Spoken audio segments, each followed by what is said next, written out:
भोला बाबा सरकार की जय, यमुना मैया की जय, भक्तवत्सल भगवान की जय, बांके बिहारी लाल की जय, बांके बिहारी लाल की जय। जय जय श्री राधे।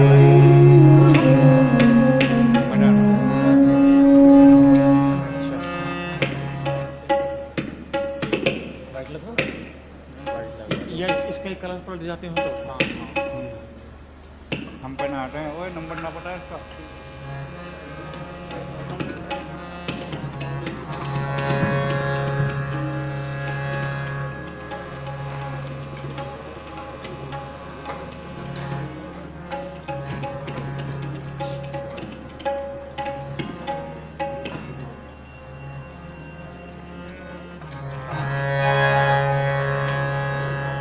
बोलिए सद्गुरुदेव भगवान की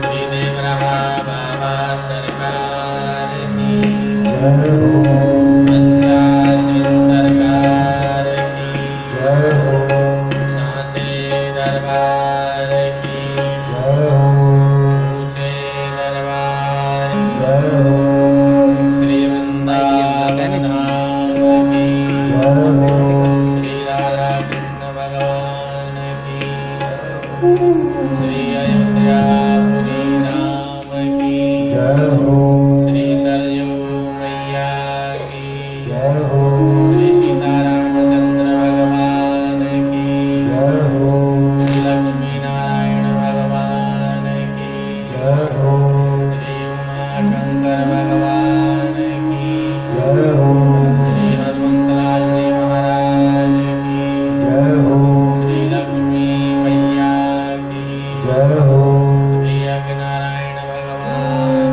की जय जय श्री राधे।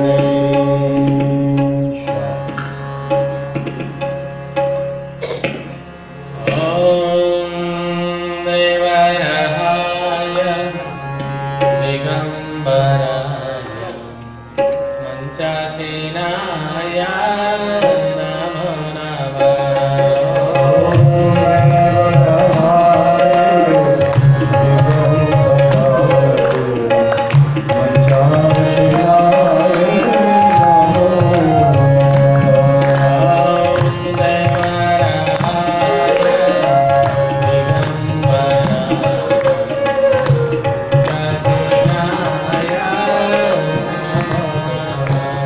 Oh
लाल की जय हो। प्यारी यमुना मैया की जय हो। जय जय श्री राधे कृष्ण।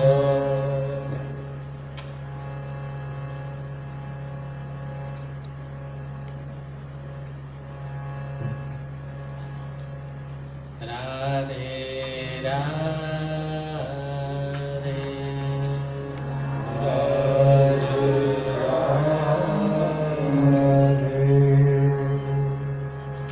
राधे। बाबा का असीम कृपा आशीर्वाद। अहो भाग्य है आप लोगों का जो बाबा ने प्रेरित किया, शक्ति दिया,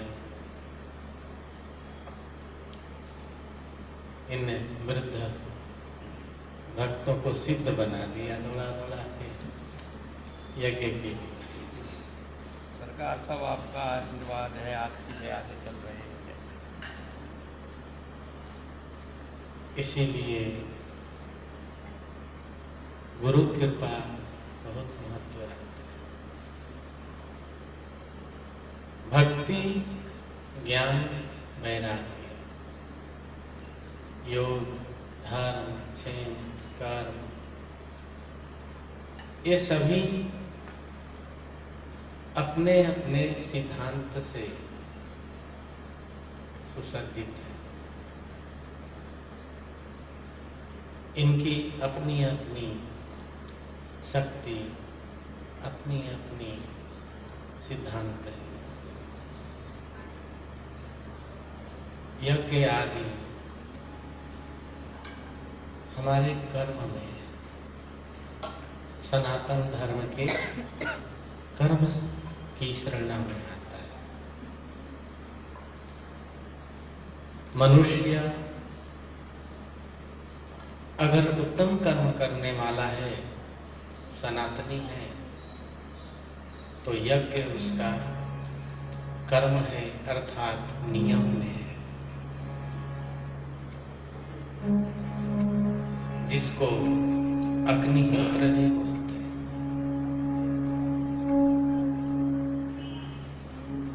क्षत्रिय, ब्राह्मण, क्षत्रिय, वैश्य, शूद्र आदि 4 प्रकार के हमारे वर्ण। अग्निहोत्र में सबका ही सहयोग रहता है।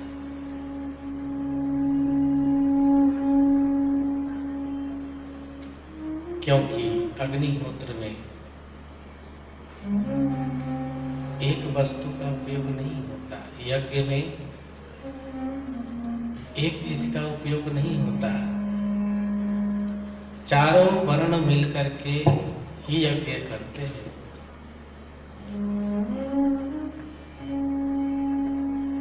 ये ना मिले चारों तो यज्ञ संभव नहीं। कोई धन देता है, कोई झोपड़ी बनाता है, कोई बांस काट के लाता है। आपको पता है जब यज्ञशाला बनता है तो उसकी विधान क्या है? कौन बनाता है यज्ञशाला? बांस काट करके उसको लगाने वाली जाति कौन है, पता है आप लोगों को? डोम। डोम जानते हैं? सबसे छोटी जाति है जाति में, लेकिन उसकी महिमा देखिए। अगर डोम ने यज्ञशाला बना दिया तो वो आपका यज्ञ महान हो गया। भगवान की बनाई हुई ये नियमावली कितनी सुंदर है, कितना विधिवत बनाया है कि सभी वर्ण मिलकर के यज्ञ करें। एक वैदिक विधान है ये, समझ रहे हैं? तो यज्ञ आदि अग्निहोत्री हमारे कर्म में आते हैं, सनातनी है और सनातन के कर्म में अग्निहोत्र यज्ञ आदि का बहुत महत्व है। आज के समय में सब चीज थोड़ा बिखराव आ गया है, सब वस्तुओं में, सब कर्मों में, क्योंकि प्रत्येक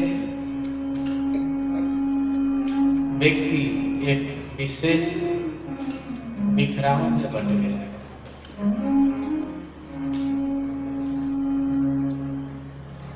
जातिवाद तो हो गई समाज में, लेकिन जातिवाद के साथ कर्मवाद खत्म हो गया। ये समाप्त होता जा रहा है, लेकिन अभी भी कुछ जगहों पे है ऐसा, परंतु ये समाप्त क्यों? इसीलिए भगवान श्री कृष्ण ने गीता में पहले ही बोल दिया कि सब वर्ण संकर हो जाएंगे। वर्ण संकर कहते किसको है? अपने कर्मों का परित्याग करके अपना स्वयं का धर्म उत्पन्न कर देना, यही वर्ण संकर के लक्षण।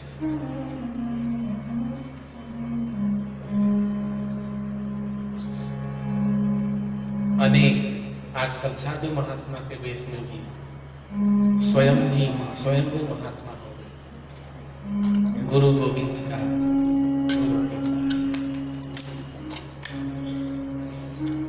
राधे बाबा का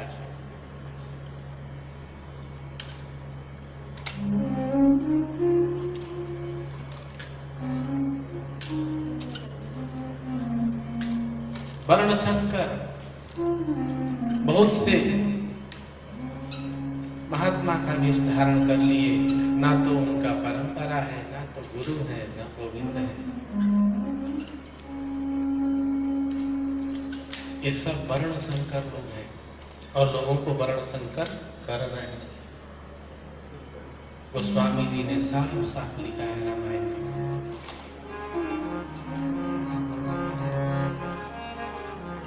माँ नहीं मात, पिता नहीं देवा, माँ नहीं मात, पिता नहीं देवा, माँ नहीं मात, पिता नहीं देवा, माँ नहीं मात, पिता नहीं देवा, साधु शन करवा वही सेवा, साधु संग कर वही सेवा, साधु शन करवा वही सेवा, साधु सन कर वही सेवा, जाके यह लक्षण भवानी, जाके यह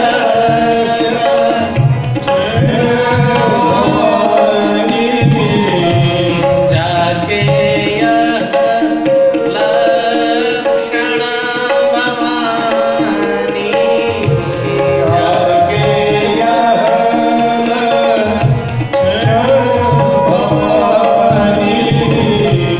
ते सब अशूर मारहु प्राणी, ते सब अशूर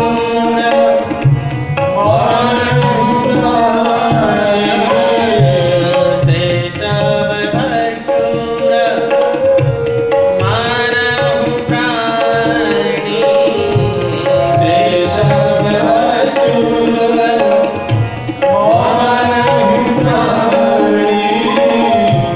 ते सब अशूर मारहु प्राणी,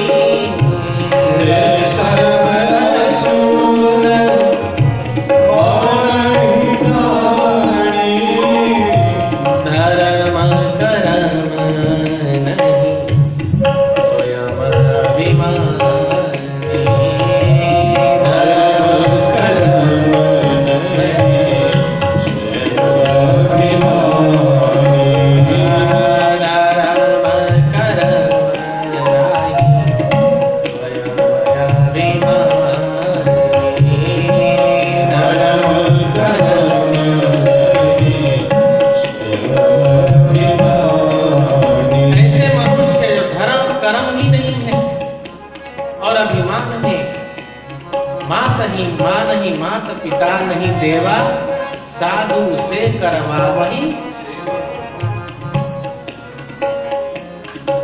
धर्म कर्म नहीं माया अभिमानी, धर्म कर्म नहीं अभिमानी, ते समय शूर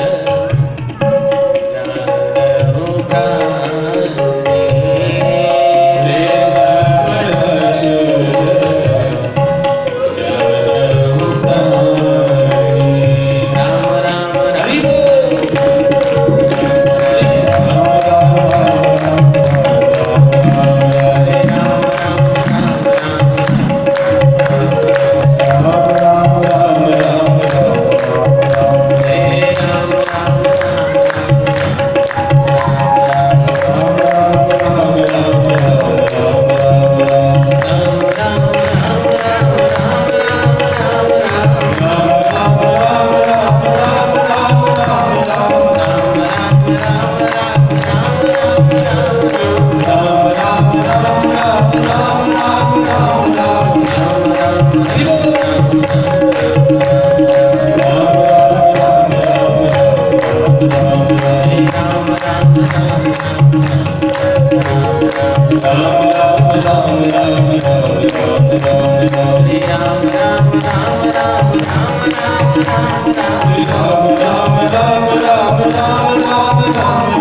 मां नहीं मात पिता नहीं देवा, साधु से करवावही सेवा।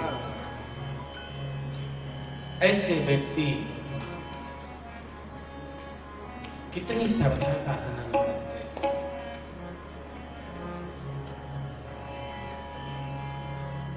साधु साधु तो वो है जिसमें श्रद्धा है, साधु तो वो है जिसमें प्रेम है, समर्पण है। और ऐसे साधु पुरुषों को असुर लोग जिनका ना कोई गुरु है ना गोविंद है, स्वयं को भगवान सिद्ध करके और साधु पुरुष अर्थात श्रद्धालु लोगों से सेवा करवाते हैं। समझ रहे हैं? हमारे समाज की नियम कितनी सुंदर वेदों ने स्थापित की। जिस डोम को छाया पड़ जाए उससे आप लोग दूर रहते हैं। हमारे समाज के जो ब्राह्मण हैं, क्षत्रिय हैं, वैश्य हैं, आपके मल मूत्र को साफ करते थे। अब तो इंग्लिश सीट और देसी सीट लग गई है घरों में,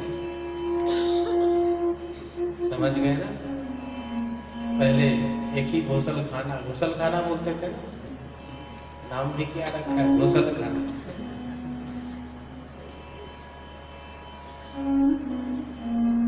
शौचालय अच्छा नाम है। मैं एक बार कहीं गया,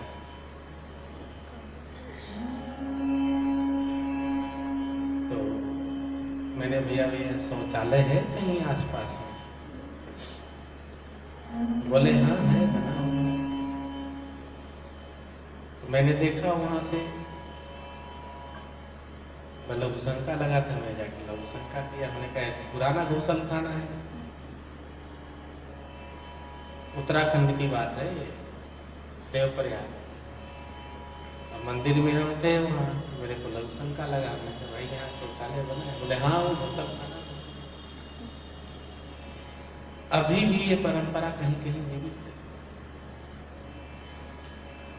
और वही व्यक्ति अगर आपको छू दे तो आप अशुद्ध हो जाते, आपका मन साफ करता है, मूत्र साफ करता है। वही माँ आपके मल मूत्र को कितना साफ किया है आप सोच सकते हैं। लेकिन माँ है इसलिए वो पवित्र है। समझ गए? तो बहुत सी चीजें समाज में अनसुलझे हैं और ये भेदभाव उत्पन्न करके हमारे समाज में कटुता भी उत्पन्न किया है। इसीलिए यज्ञशाला में अगर डोम हाथ न लगाए तो यज्ञशाला पवित्र नहीं है। समझ रहे हैं? तो इस प्रकार एक बार की घटना याद है। स्वामी रामानंदाचार्य जी का नाम सुने हैं? बनारस में रघु चमार के यहाँ गए। आप लोग को पता नहीं है? बताया भैया? जो कि सिर्फ ब्राह्मण के यहाँ का ही भोजन करते थे और चुटकी उनके शिष्य मांग के लाते थे। ब्रह्मचारी कबीरदास जी के भी गुरु वही थे।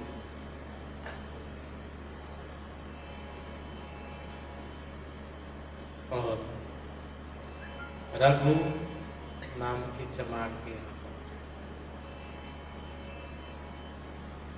अब आपको आश्चर्य होगा क्यों पहुंचे, जो कि ब्राह्मण के अलावा और किसी के यहाँ का अन्न भी नहीं था,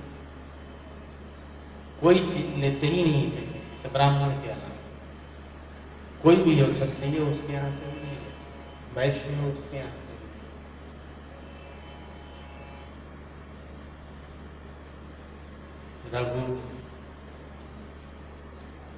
रघु चमार के यहाँ पहुंच गए। काशी के सारे ब्राह्मण क्योंकि निकलते नहीं थे, वो साधना में रहते थे। अचानक काशी की गली में निकले शिष्य लोग साथ में। बोले स्वामी जी कहाँ चल रहे हैं? बोले बस पीछे चलते रहे।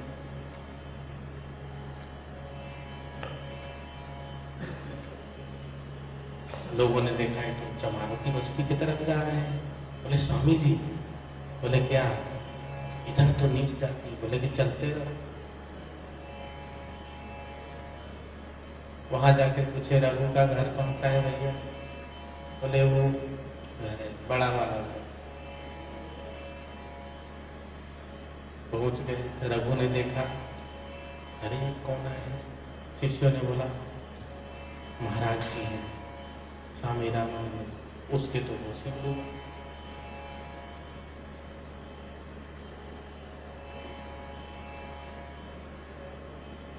कृपा कब और कहां और किस पे हो कोई पता नहीं। अब आपको कारण जानना होगा कि क्यों वहां पहुंचे। रविदास जी का नाम सुना? सुना है? भजन सुना है? प्रभु जी तुम चंदन हम पानी, जाके अर्जुन वास से। हाँ, मन चंगा तो कठवती में गंगा। रविदास जी का जन्म वहीं है। समझ रहे हैं ना? और दीक्षा देने के लिए पहुंचे थे। देखिए कितनी बड़ी कृपा। कहीं आप दीक्षा देने के लिए गुरु ढूंढते हैं और कहीं गुरु दीक्षा देने के लिए शिष्य को ढूंढते हैं।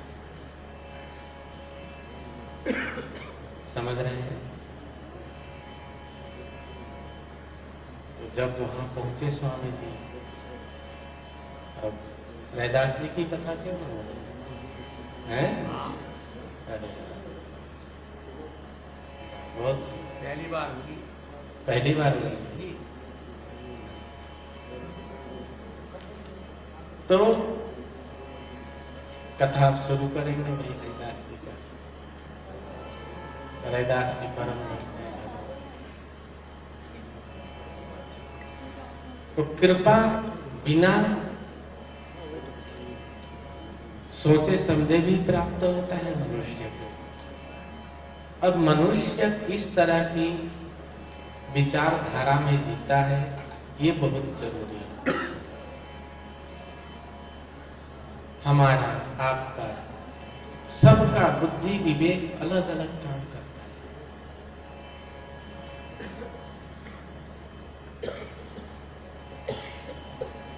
और उस अलग अलग कार्य में हम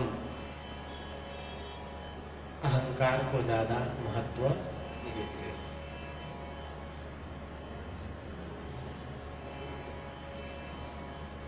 और अहंकार मनुष्य के बंटवारा का कारण, समझ रहे हैं? कहीं भी मतभेद है, अहंकार ही कारण है। धनी होना, गरीब होना, भक्त होना, सज्जन होना, ये सब चीज अच्छा है, परंतु जहां अहंकार आ जाता है वहीं पे बंटवारा बन जाता है। कोई एक व्यक्ति कोई काम कर रहा है, दूसरा बोलता है ऐसे नहीं ऐसे होगा, तीसरा आएगा वो भी अपना मत जरूर डाल देगा। मतलब जितने भी व्यक्ति आएंगे अलग अलग मत, और उसमें ना तो पहला वाला होता है ना लास्ट वाला होता है। अहंकार जो है बंटवारा का साधन। अब रैदास जी का जन्म काशी में हुआ है तो हमें पता है, और उनकी जन्म की कहानी कुछ ऐसे है, बहुत सुंदर रैदास है, सुंदर है प्रभु जी।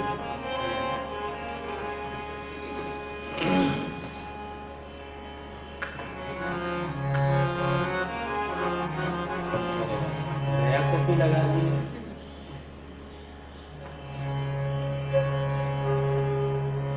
रैदास जी महाराज की जय हो।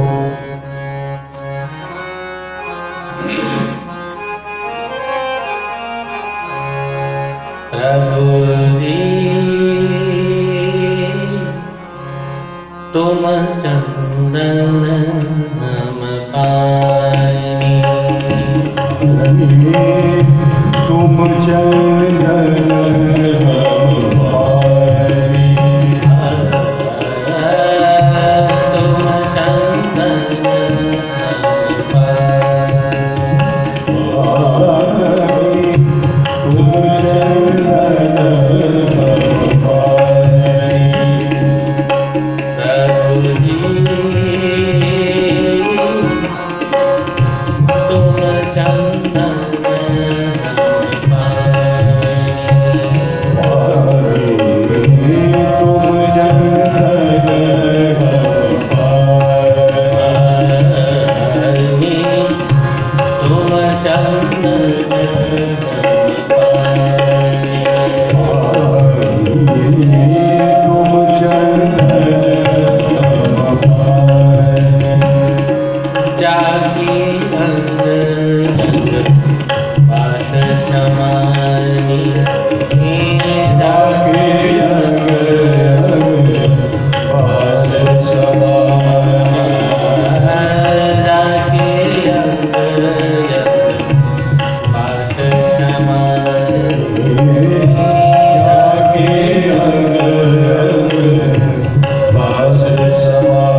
कितना सुंदर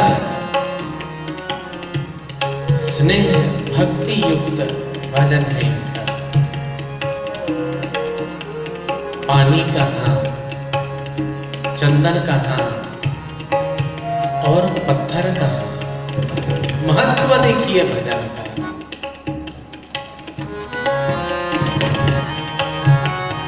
पत्थर कितना कठोर है, पानी कितना कोमल है और चंदन सुवासित है।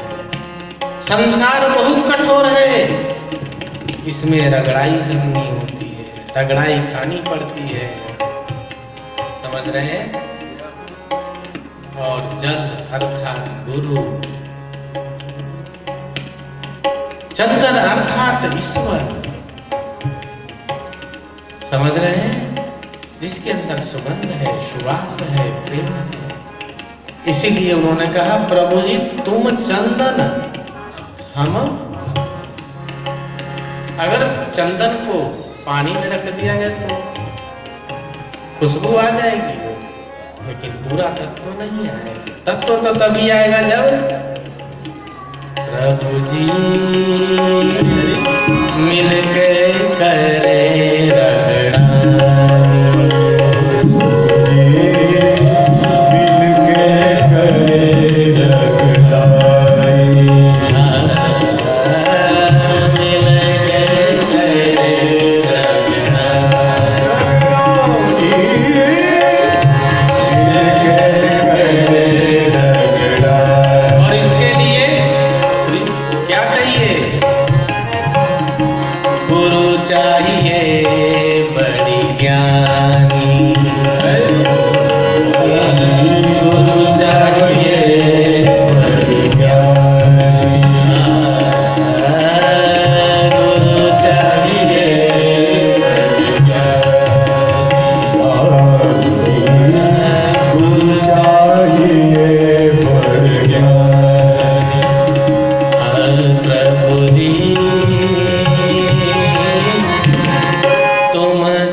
प्रबल थी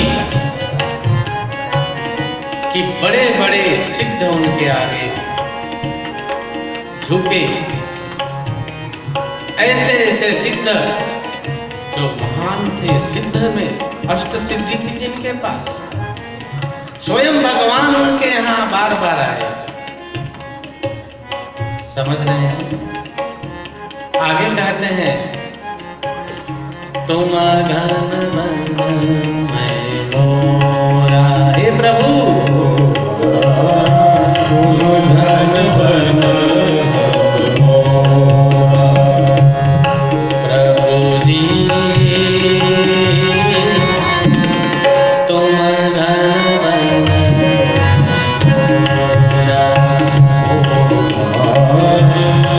धन बन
संसार में आपने कभी सुना होगा कि धूप पड़ रही है तपती इस संसार में, कहीं छांव मुझे मिल जाए, कहीं छांव मुझे मिल जाए, मैं भी गुजरूं इस बहार में। यह संसार तपता हुआ धूप अर्थात गर्मी है, और मनुष्य के साथ में गुरु गोविंद ना हो तो सब कुछ किया कराया जला के खत्म कर देता है। कहां कहां जलता है मनुष्य, आपको पता है?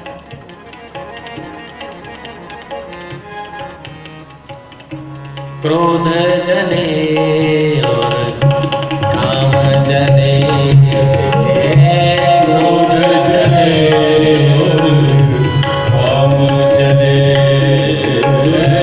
क्रोध जले और काम जले, क्रोध जले और काम जले, लोभ और अहंकार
नहीं देखा, मैंने देखा,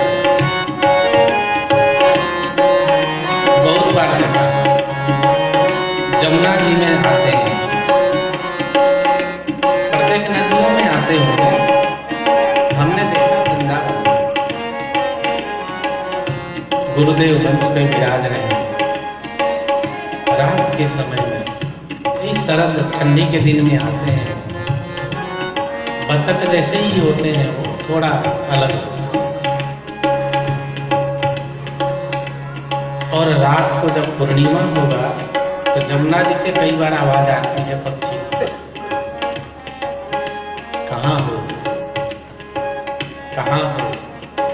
एकदम ऐसे लगता है जैसे कोई बोल रहा है। किसी ब्राह्मण ने सुना भैया, सुने हो ना? ऐसे आवाज आती है, कहाँ हो, कहाँ हो। मैंने सोचा है कोई भूत है। मैंने बाबा से बोला सरकारी आवाज कर रहा है कोई आदमी जैसा। बाबा हंस के बोले, अरे मूर्ख, तू सोच रहा होगा कोई भूत है। उनके जी सरकार, बच्चा एक चकोरी है।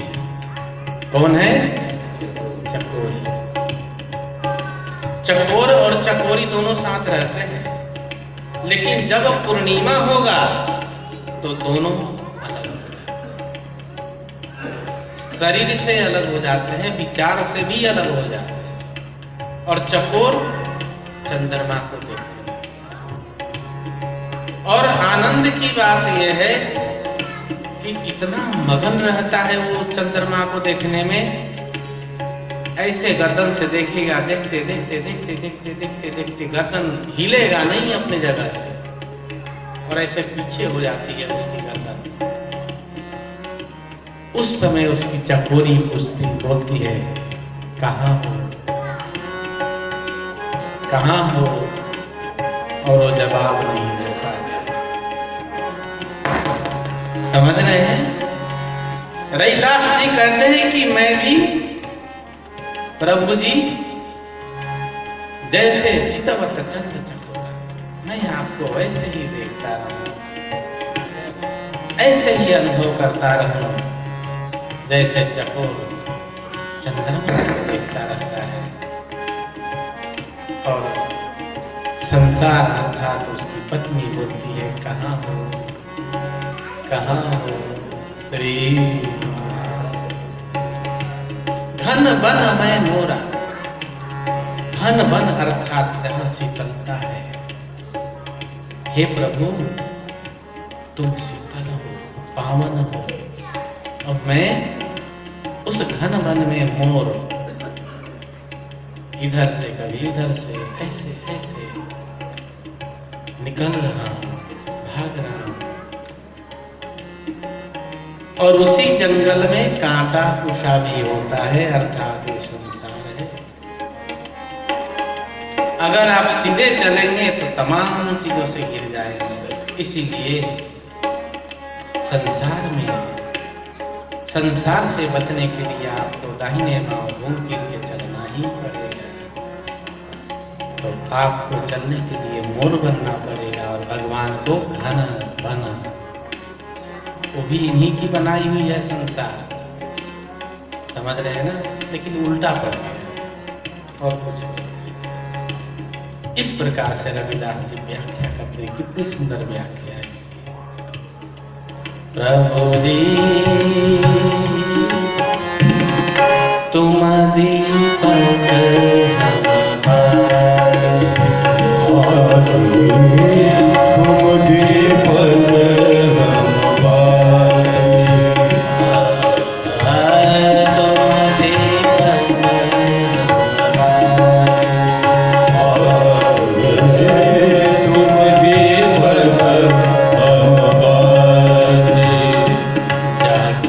जो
परंतु दीपक के बिना भी प्रकाश नहीं है।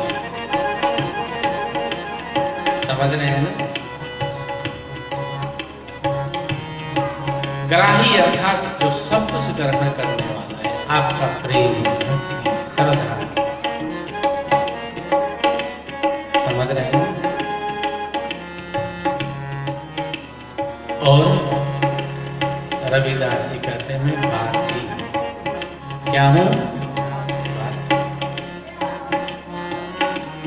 बाकी के बिना लव नहीं है, और जब लव है तो प्रकाश है। अर्थात और जो दीपक के नीचे अंधेरा कहते हैं ना, वो संसार है। क्या है?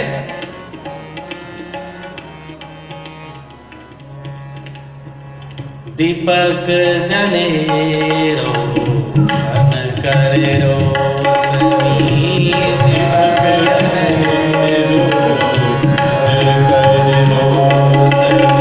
दीपक जले रोशन करे रोशनी, दीपक जले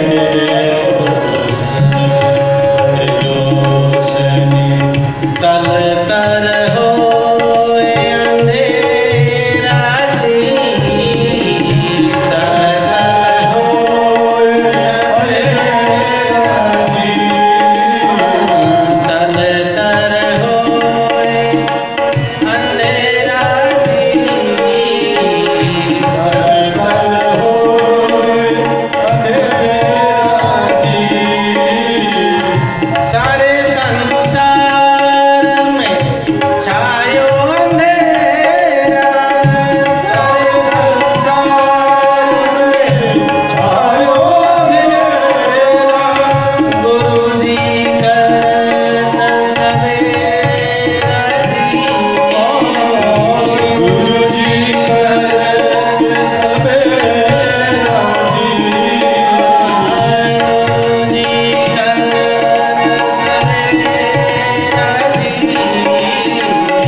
घी है और ज्ञान का लव है।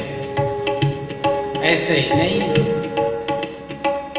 भक्ति का घी और ज्ञान का लव, तब बोलते हैं दिन और रात जैसे। कहते हैं रात में तो दीपक अंधकार दूर करता है और दिन में क्या दूर करेगा? बताइए, कुछ सोचिए,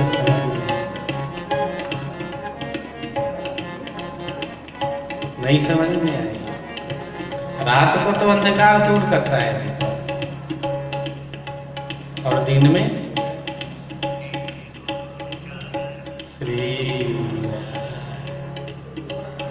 दीपक के नीचे भी अंधकार होता है भैया, अपने अंधकार को दूर करता है। रात में संसार के अंधकार को दूर करता है और दिन में अपने अंधकार को। दिन अर्थात गुरु। अज्ञानतिमिरान्धस्य ज्ञानाञ्जनशलाकया चक्षुरुन्मिलितं येन तस्मै श्रीगुरुवे नमः। दिन में अपने ही अंधकार को दूर करता है। समझ रहे हैं? जैसे सोने में मिलत सुहागा, सोने में मिलत सुहागा। प्रभु जी श्री हरि तुम चंदन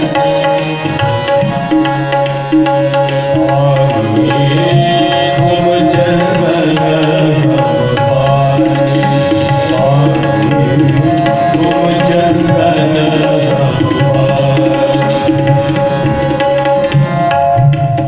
सुहागा सोने को साफ करने के लिए उपयोग होता है। अभी रजत रोहित करते हो? सोना है बहुत महंगा और सुहागा 2-4 रुपए में बहुत बिकता है। समझ रहे हैं?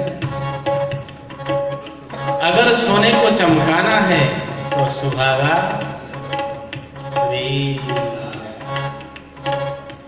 लेकिन उसके लिए सोने को गलाना पड़ता है। क्या करना पड़ता है?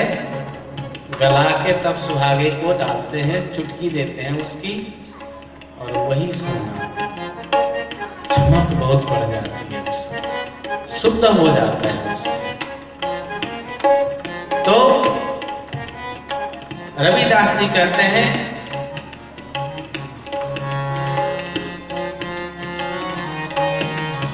जैसे सोने में मिलत सुहागा। हे प्रभु, मैं आप में वैसे ही मिलता हूं। देखिए हर जगह गुरु की जरूरत है, लेकिन सोने पे अगर सुहागा डालते रहेंगे कुछ नहीं होगा। उसके लिए उसको पिघलाना पड़ेगा, और पिघलाने के लिए अग्नि की जरूरत पड़ेगी। और वो अग्नि कौन है? गुरु को अग्नि जानिए,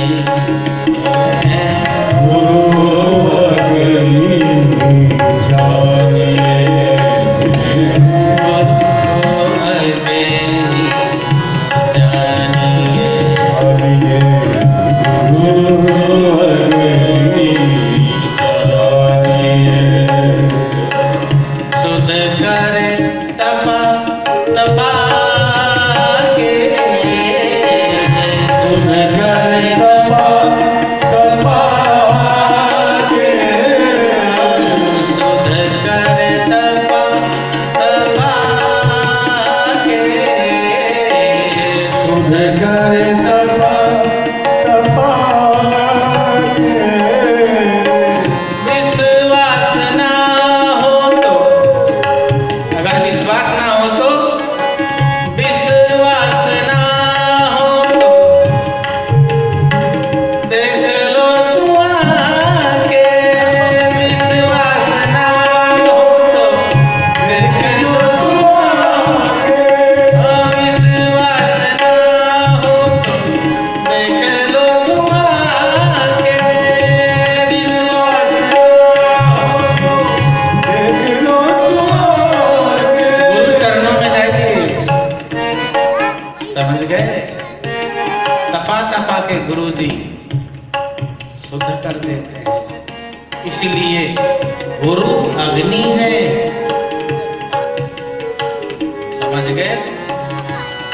और विश्वास कुठाली है, क्योंकि सोने को अग्नि में डाल देंगे पिघल के नीचे चला जाएगा। कुठाली चाहिए, कुठाली बोलते हैं ना। विश्वास कुठाली है, उसी में रख के सोने को गलाते हैं। और सुहागा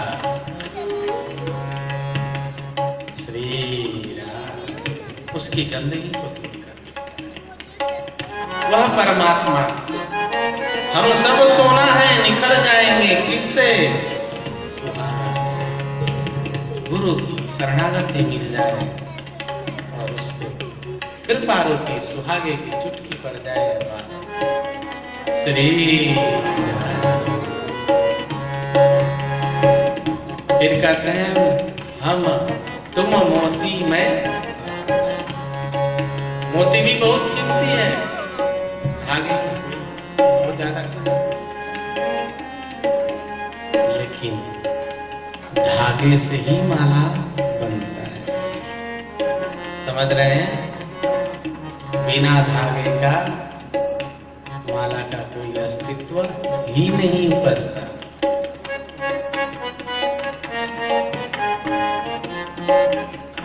धागा अर्थात माला, माला कितना सुंदर हो जाता है धागा।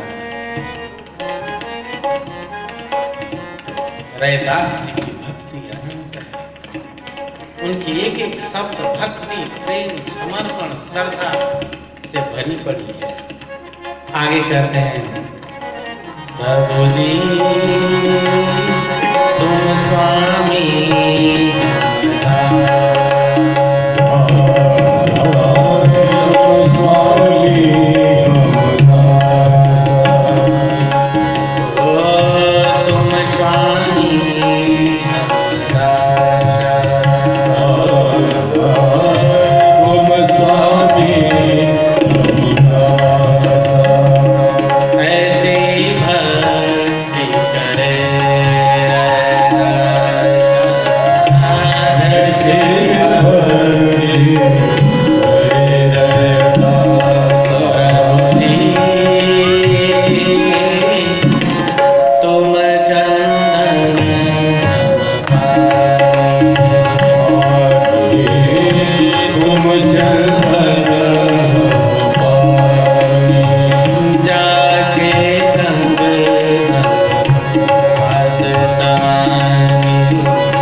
श्री रैदास जी महाराज की जय हो। इनके जन्म के बारे में और रैदास जी की कथा हम लोगों ने बचपन में सुना है। कहते हैं रामानंद स्वामी जी उस समय काशी में निवास कर रहे थे।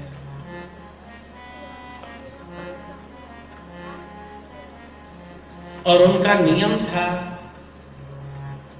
कि सिर्फ ब्राह्मण के घर से चुटकी लेकर उनके शिष्य आते थे, उसी से ठाकुर जी का भोग बनता था और वो उसका सेवन करते थे।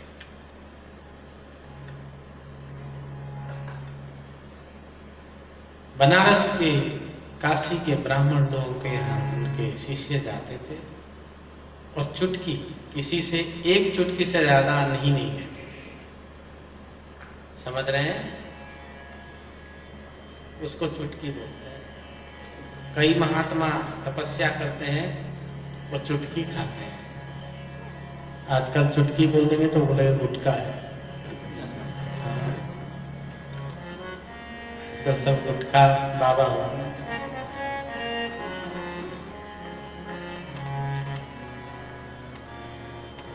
उस समय अभी भी हैं कई महात्मा चुटकी लेते हैं। हमने भी चुटकी का अनुष्ठान किया। चुटकी कितना होता है देख बताओ तो दिखाइए भगत जी। हाँ नहीं, आप तो इतना दिखा रहे हैं, ये तो चुटका हो गया भैया। लगता है आपको चुटकी से प्रेम नहीं है। हाँ, जैसे ऐसे पकड़ में आ जाए उसको चुटकी बोलते हैं। 3 से आ गया तो ये छुटकी हो गया। इसके मिर्गी मुद्रा बोलते हैं इसको। ऐसे 3 उंगली से करे तो ऐसे मिर्ग की तरह दोनों कान हो गया है और मुंह बन गया।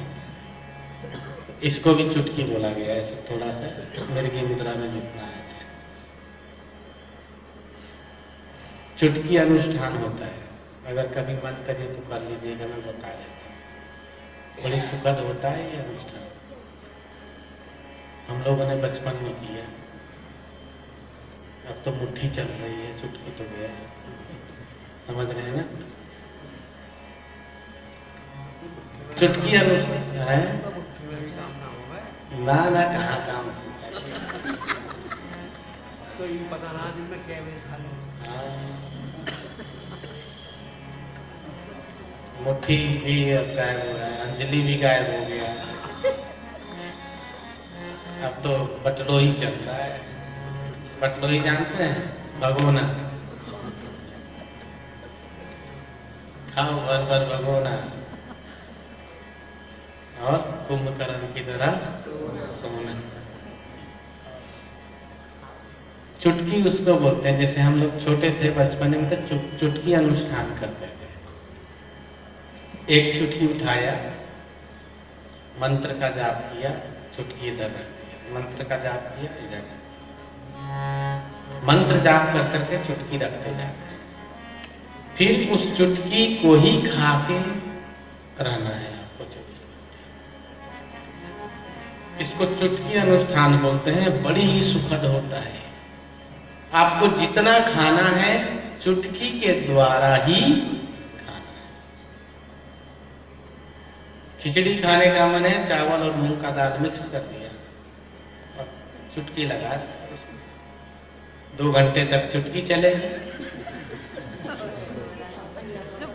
उसके बाद 2 घंटा बनेगा, तब जा करके श्री। लेकिन होता बड़ी सुखद है। और ये भी चुटकी अनुष्ठान में ये नियम है कि एक बार बनाना है तो एक ही बार खाना है। ऐसे ना कि चुटका डाल लिया और 4 दिन का बना लिया, सुबह शाम दोपहर लगे हुए ना।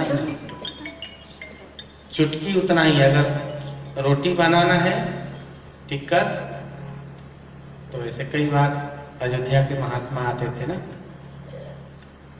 तो वो भी चुटकी महात्मा होते थे कई। अब उनको मैंने देखा क्या करते हैं, ऐसे आटा रख लिया एक बड़े परात में और इधर से ऐसे उड़ाते जा रहे हैं, पीछे की तरफ फेंकते जा रहे हैं। मैंने कहा भैया ये कौन सी चुटकी चला रहे हो तुम? सीताराम चुटकी है। मैंने कहा चलो जल्दी जल्दी ना।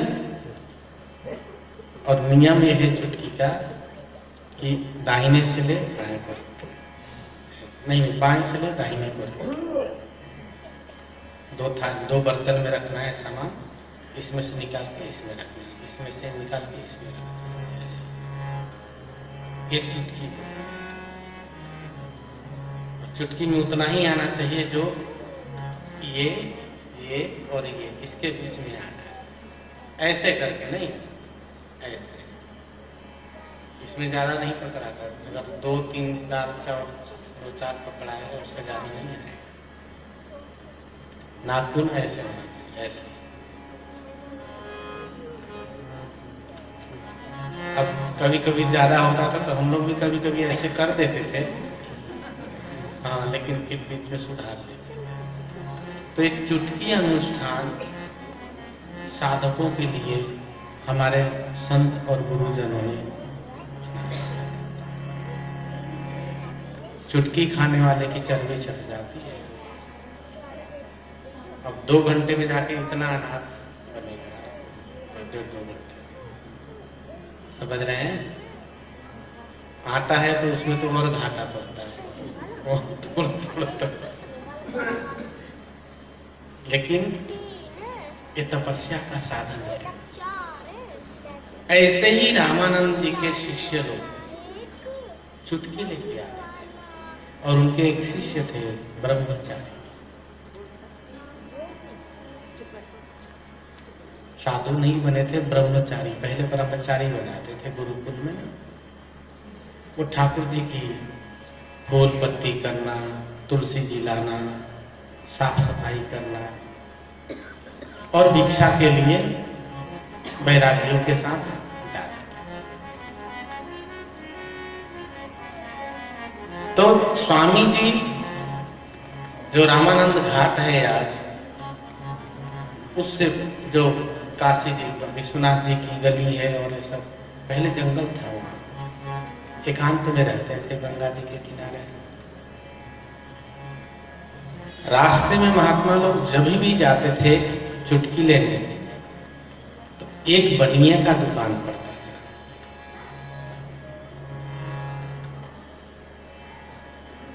और वो बनिया रोज बोलता था उन लोगों को कि महाराज हमारे यहाँ से भी कुछ ले लो। ये लोग डर के मारे नहीं लेते थे कि नहीं, जो नियम है वो खराब ना हो। और रघु भगत को, रघु चमार को कोई संतान नहीं था और बनिया से बड़ी अच्छी दोस्ती थी उसकी। और सब जगह ये था कि जिसका भी चुटकी रामानंद स्वामी ले लेते हैं वो उसकी इच्छा पूरी हो जाती है।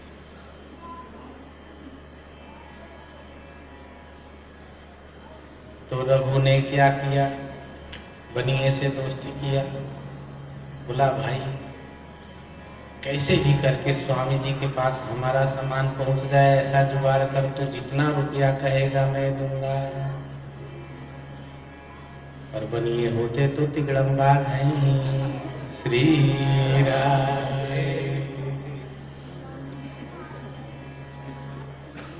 देखिए माता जी लोग खुश हो गई। अब वो बनिया भगत जो है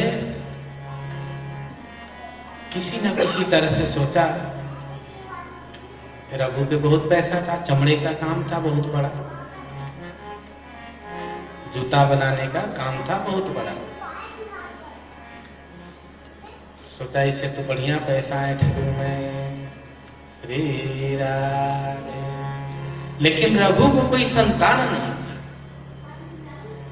कई ज्योतिषी के पास गया, कहाँ कहाँ गया, बोले अरे भैया संतों की सेवा कर लो तो तुम्हारा काम बन जाएगा।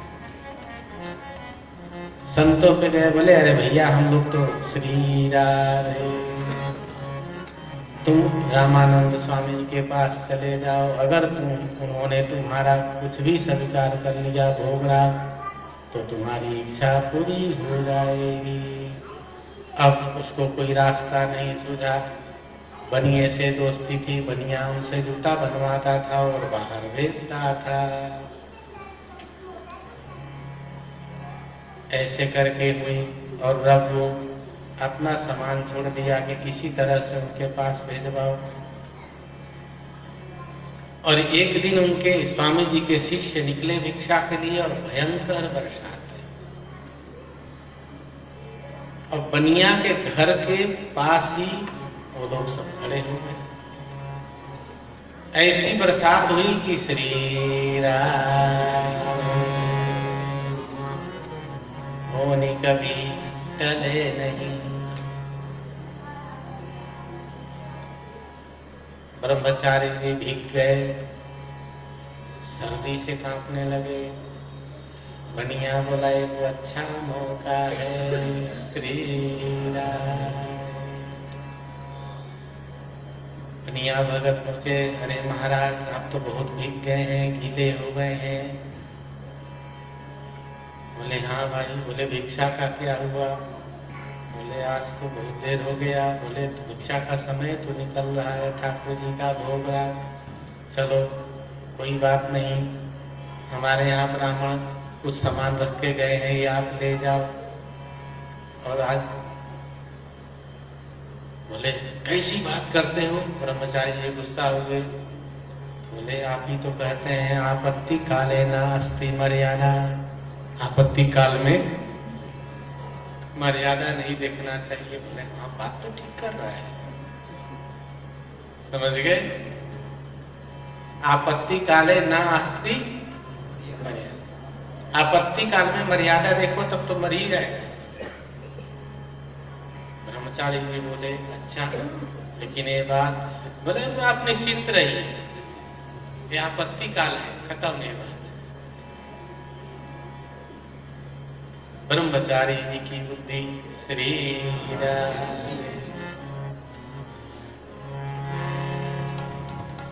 होती है, शिष्य से ऐसा ऐसा होता है, लेकिन कई बुद्धिमान शिष्य भी होते हैं। गुरु के सेवा में रहना साधारण बात नहीं है, समझ रहे हैं ना, बहुत कठिन होता है। इसीलिए सबसे सेवक धर्म कठोरा, रामायण जी में लिखा, सबसे कठिन है सेवक का धर्म, सेवा का धर्म सबसे कठिन है। मैं उस चीज से गुजरा हूं, 3 बार से ज्यादा कभी भी नहीं बुलाया गुरुदेव ने। बालक एक आवाज में हमारी आवाज है, जी सरकार, दूसरे में नहीं गई, तीसरा, फिर उसके बाद सीताराम जा जियो मरो कोई चिंता नहीं, समझ गए। गुरुदेव 3 बार आवाज देते थे, सुबह नहाने जाना 3:30-4 बजे, पहली आवाज में कितने गहरे नींद में, इतनी अच्छी संबंध होती थी, तुम दीपक में बाती, समझ रहे हैं ना। अर्थात इन्होंने कहा तुम दीपक में हम बाती, जाकी ज्योत जरे दिन, अर्थात सोते समय हमारा मन, बुद्धि, चित्त और अहंकार, गुरुदेव बुलाएंगे, कोई घड़ी नहीं था उस समय, समझ रहे हैं। और एक आवाज में, इसी को कहते हैं कि जाकी ज्योत जरे। अगर कभी ऐसा हुआ है मेरे जीवन में 2-3 बार ये घटना कि बाबा ने आवाज दिया और मैं नहीं उठा, और बाबा अकेले ही चले गए। जब उठे तो जानते हैं कैसे पहचान होती कि बाबा चले गए, पता चल गया कि बाबा तो गए।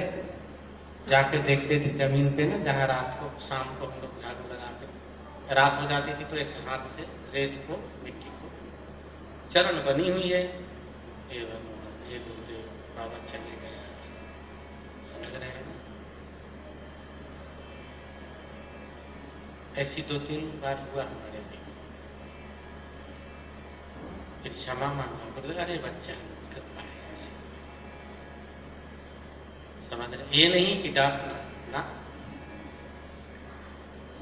परमात्मा है, परमात्मा जीव की स्थिति को भली भांति जानता है,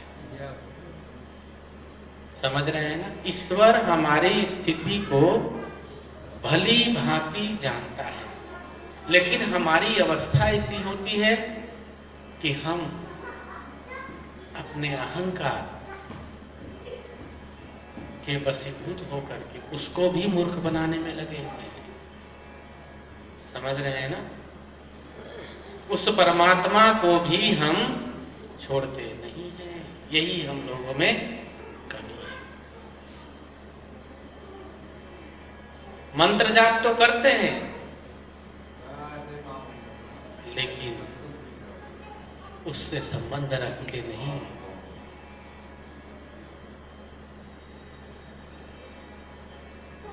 अपनी आवश्यक वस्तुओं को संबंध रख के करते हैं। हम अपनी कामनाओं को बीच में रख करके जब करते हैं, समझ रहे हैं, हमारे ईश्वर के बीच में इतनी सी भी दूरी नहीं है। दूरी है तो क्या है, हमारी वासना, वो बीच में,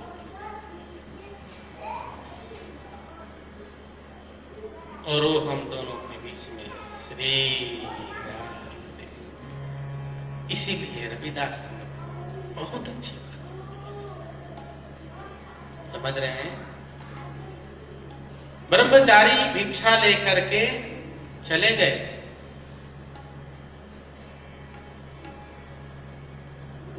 ठाकुर जी का भोग बना, भोग लगा, स्वामी जी भोग लगाए। भोग लगाते हुए ध्यान करके बैठ गए, प्रभु भोग आरोग्य है। भगवान ने भोग ग्रहण नहीं किया, क्योंकि उनका नियम था कि मैं ऐसे करूंगा। भगवान भोग कैसे ग्रहण नहीं किए? क्योंकि भगवान ध्यान में नहीं है। जब भगवान को भोग लगाते थे वो, तो ठाकुर जी उनके ध्यान में आके विराजमान हो गए। आए नहीं, क्या हुए? 2 बार 3 बार रसोईया को बुलाया, कहीं अशुद्धि से भोजन तो नहीं बना दिया तुमने? नहीं सरकार, दास तो पूरी तरह से नियम पालन करता है। एक एक करके लकड़ी वाले को, अरे लकड़ी में कोई कीड़ा मकोड़ा तो नहीं था? देखिए कितनी शुद्धता होती है। नहीं सरकार, मैंने एक एक लकड़ी उपले को झाड़ झाड़ के ठोक ठोक के दिया था। दूसरा सेवक, अरे तुमने चूल्हा ठीक से लिपा पोता था? जी सरकार। भिक्षा लेने कौन गया था? ब्रह्मचारी। अरे भिक्षा तुम कैसे लाए, कहां से लाए? चुटकी किया था? नहीं सरकार। भिक्षा कहां से लाए? बोले वो बनिया भगत है बीच में, श्री राधे।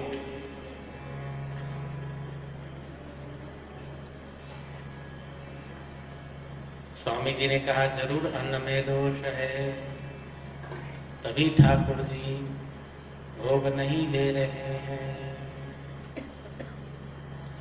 अन्न में बहुत दोष होता है, इसीलिए जब मैं खाता हूं तो खाने से पहले मन ही मन, कभी बोल के कभी मन ही मन एक मंत्र बोलता हूं, अनम ब्रह्मा रसम विष्णु भोक्ता देवो जनार्दनम एवं ध्यात्वा तथा ज्ञात्वा अन्नदोषो न लिप्यते। स्वामी जी ने कहा इस अन्न में कोई कामना है और उस कामना का दोष धसा हुआ है इस अन्न में, इसलिए ठाकुर जी इसको आंख बंद करके बैठ गए। बोले तो किसी शूद्र व्यक्ति का अन्न है और इसकी कामना भी बहुत गहरी है। बोले बनिए को बुलाओ। श्री राम। बनिया भगदिया सरकार, बड़ी दया हो गई, कृपा हो गई मेरे ऊपर तो। बोले बता, आज तूने जो भिक्षा दिया वो तुम्हारा अन्न तो है नहीं, किसका अन्न है? बोले सरकार, लालच में आ गए थे हम। बोले कैसा लालच? वो जो रघु भगत है तुम्हार, उसने हमें बोला था कि मैं तुम्हें बड़ा रुपया दूंगा, सरकार गलती को माफ किया जाए। स्वामी जी ने कहा उसका कोई संतान नहीं है, मुझे पता चल गया है। बोले हाँ सरकार। बोले तू जा डंडी मार। डंडी मार समझते हैं ना? तू डंडी मार। ब्रह्मचारी को स्वामी जी ने कहा तुमने गुरु आज्ञा का उल्लंघन किया और जिसका अन्न लाए हो उसका कोई संतान नहीं है।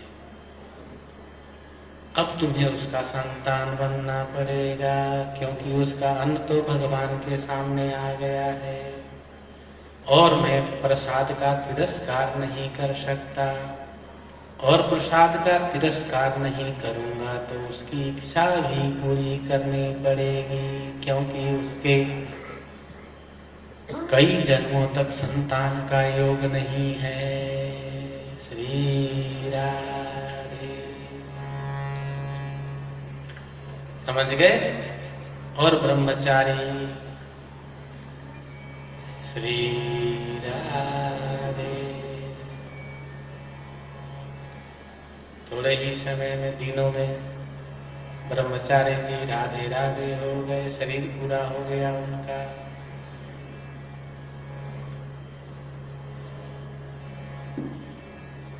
आप देखिए प्रसाद की कितनी महिमा है। ठाकुर जी के पास जानते उसको फेंका भी जा सकता था, लेकिन नहीं, प्रसाद की महिमा।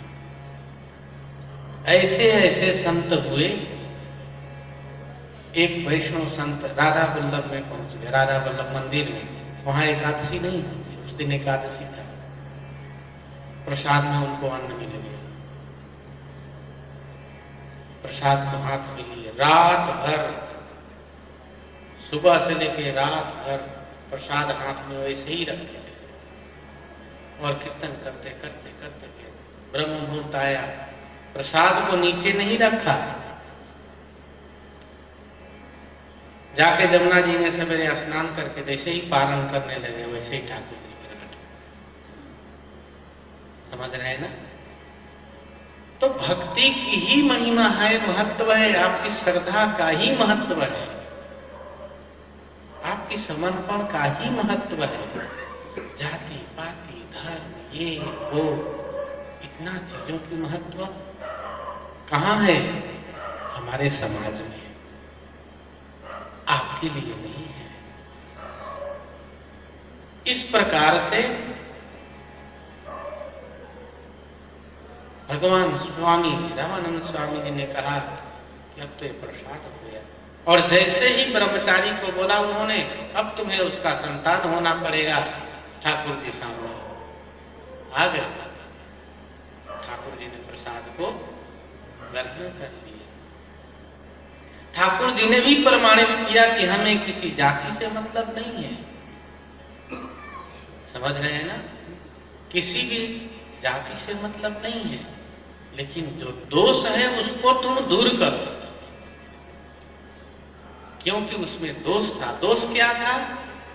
कि छल और कपट करके वो बनाया था। समझ रहे हैं ना? और उसमें इतनी बड़ी कामना थी।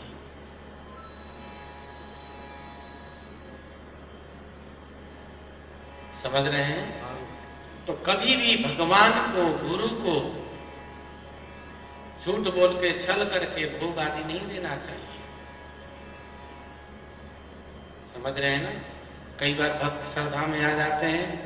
मैं पूछता हूँ, ये बाजार से पूछते हैं ना, भोजन में पूछते हैं ना, याद है माता जी? याद? ये बाजार से तो नहीं लाए? नहीं सरकार, मेहरबानी। तो कई लोग सीधे साफ झूठ बोलते, सरकार आपकी कृपा से बस घर में ही तो बनता है। पता चल जाता है। लेकिन अब वो इतनी नरम मुलायम मुलायम हाथ को रगड़ के बोलते हैं, तो फिर उसको थोड़ा टेस्ट भी करना पड़ जाता है। चलो भैया, तुम्हारी भी इच्छा पूरी। समझ रहे हैं? मैं पूछता हूँ, ये कहाँ से लाए, कैसे बना?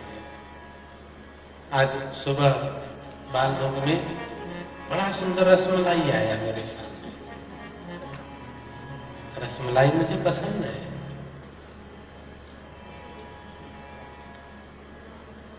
लेकिन मुझे पता था बाजार से। मैं बाजार का खाना बंद किया, नहीं लिया। मैंने कहा गुरुदेव बच्चे खाएंगे उनको। समझ रहे हैं ना? तो नियम है, नियम का पालन करना चाहिए। समझ रहे हैं ना? मनुष्य अपने स्वार्थ के लिए, स्वाद के लिए कई नियमों का उल्लंघन कर देता है, वो अच्छी बात नहीं है। स्वामी जी ने प्रसाद पाया। इधर कुछ दिनों में ही ब्रह्मचारी जी राम राम करते हुए गंगा जी के किनारे खुद ही चले गए, बोले कि गुरु आज्ञा हो गई, अब तो हमें मृत्यु को स्वीकार कर लेना चाहिए ताकि गुरु जी की आज्ञा में ज्यादा देर ना हो। ऐसे तो निष्ठावान लोग होते थे। गंगा जी के किनारे बैठ के राम राम राम राम पश्चाताप के साथ करने लगे और ऐसी कामना करके कि हे गुरुदेव आपकी वाणी सत्य हो, और उन्होंने गंगा जी के तट पे जाके शरीर को त्याग कर दिया।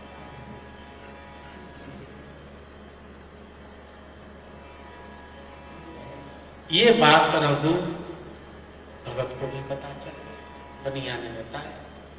पहले बनिया जी ने तो पैसे लिया उससे, भाई तुम्हारा काम हमने कर दिया। उसके बाद उन्होंने बताया कि तुम्हारा काम हो गया, अब तुम्हें संतान हो जाएगा। बोले पक्का? बोले पक्का, चल सोने की मुहर पकड़ा मुझे। समझ गए? उधर रघुभगत जी की पत्नी गर्भवती हो जाती है।